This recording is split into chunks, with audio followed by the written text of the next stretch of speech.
Yo After the Show. On today's Yo After the Show, we're going to take a short trip back to Southwest Atlanta to revisit Episode 3, Iconic Greenbriar. Before Darius tried to make a return on Season 3 of Atlanta FX, before the Hyatt Regency Atlanta was erected, and before the spinning UFO-shaped Polaris restaurant was perched on top of it, before Atlanta's Peachtree Center, before the Hyatt Regency San Francisco, before the Atlanta Marriott Marquis, and before the Beijing Yingtai Center, there was this. A 650,000 square foot structure opened with great fanfare on September 23, 1965, because it was one of Atlanta's first air-conditioned enclosed malls. This location was the birthplace of the modern food court concept, with the first Chick-fil-A restaurant opening in 1967 holding its space for more than 50 years. And not forgetting, Piccadilly opened in 1965, and it's still there. Greenbriar Center was designed by Edwards and Portman Architects, Edwards being H. Griffith Edwards, and Portman being one of my most favorite architects of all times, John Portman Jr., and some call Greenbriar Center a space-age architectural marvel. Now, many people see Greenbriar Mall like this, but have you ever seen Greenbriar Mall like this? This architectural design is classified as Brutalist. Now, typically, Brutalist architecture is massive, bulky, windowless, cold, flat, and monotonous.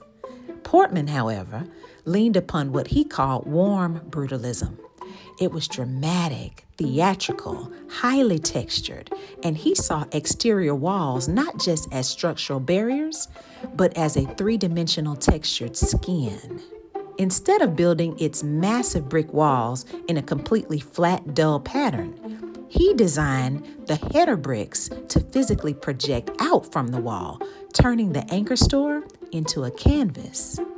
This masonry technique is called Flemish Bond, and this elegant style of bricklaying has been celebrated since the 17th century in England.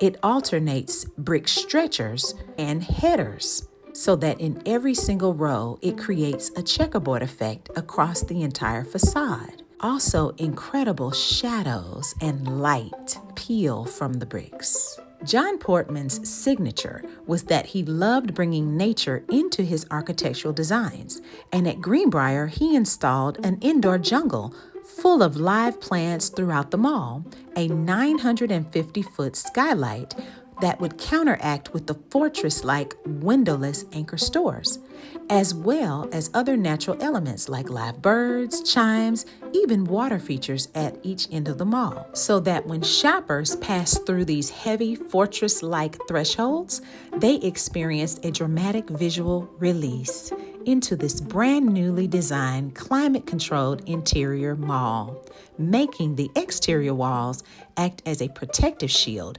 keeping the outside world out while the inside was treated like a sanctuary. Thanks for joining and hope you learned something today.